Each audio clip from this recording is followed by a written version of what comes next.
Play a sucker to catch a sucker seem dumber than your mark. Judgment.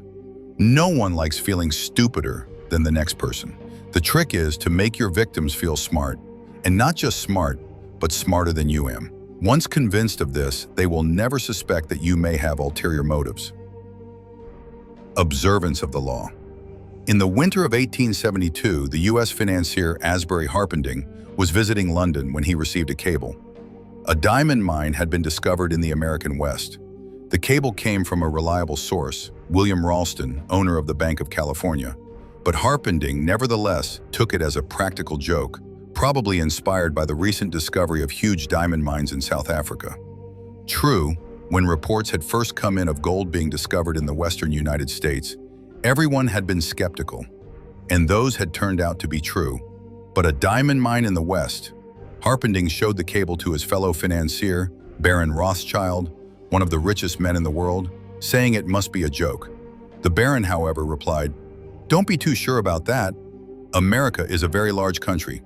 It has furnished the world with many surprises already. Perhaps it has others in store." Harpending promptly took the first ship back to the States. When Harpending reached San Francisco, there was an excitement in the air, recalling the gold rush days of the late 1840s. Two crusty prospectors named Philip Arnold and John Slack had been the ones to find the diamond mine. They had not divulged its location in Wyoming, but had led a lightly respected mining expert to it several weeks back, taking a circular route so he could not guess his whereabouts. Once there, the expert had watched as the miners dug up diamonds.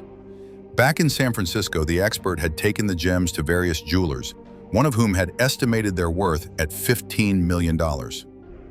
Harpending and Ralston now asked ARNOLD and Slack to accompany them back to New York, where the jeweler Charles Tiffany would verify the original estimates. The prospectors responded uneasily. They smelled a trap. How could they muss these city slickers? Behat, Tiffany, and the financiers managed to steal the whole mine out from under them. Ralston tried to allay their fears by giving them $100,000 and placing another $300,000 in escrow for them. If the deal went through, they would be paid an additional $300,000. The miners agreed. The little group traveled to New York, where a meeting was held at the mansion of Samuel L. Barlow. The cream of the city's aristocracy was in attendance. General George Brinton McClellan, commander of the Union forces in the Civil War, General Benjamin Butler, Horace Greeley, editor of the newspaper The New York Tribune, Harpending, Ralston, and Tiffany. Only Slack and Arnold were missing. As tourists in the city, they had decided to go sightseeing. When Tiffany announced that the gems were real and worth a fortune, the financiers could barely control their excitement. They wired Rothschild and other tycoons to tell them about the diamond mine and inviting them to share in the investment. At the same time, they also told the prospectors that they wanted one more test. They insisted that a mining expert of their choosing accompany Slack and Arnold to the site to verify its wealth. They agreed. In the meantime, they said, they had to return to San Francisco. The jewels that Tiffany had examined, they left with Harpending for safekeeping. Several weeks later, a man named Louis Janin, the best mining expert in the country, met the prospectors in San Francisco. Janin was a born skeptic who was determined to make sure that the mine was not a fraud. Accompanying Janin were Harpending and several other interested financiers. As with the previous expert, the prospectors led the team through a complex series of canyons, completely confusing them as to their whereabouts.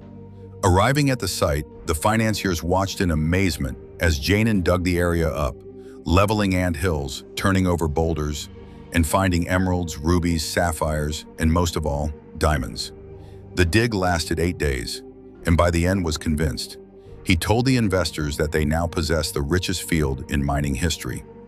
With 100 men and proper machinery, he told them, I would guarantee to send out $1 million in diamonds every 30 days.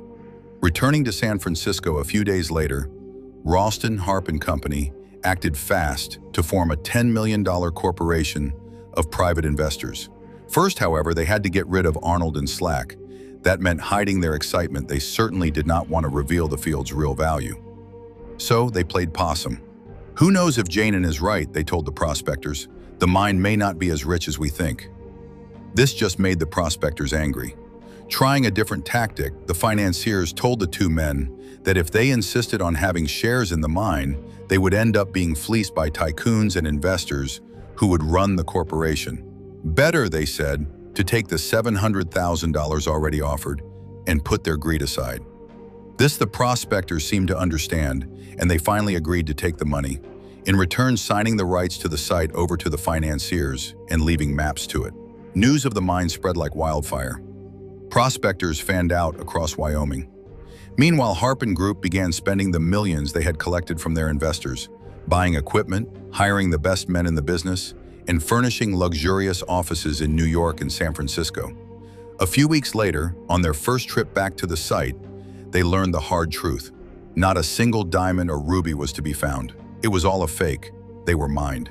Harpending had unwittingly lured richest men in the world into the biggest scam of the century.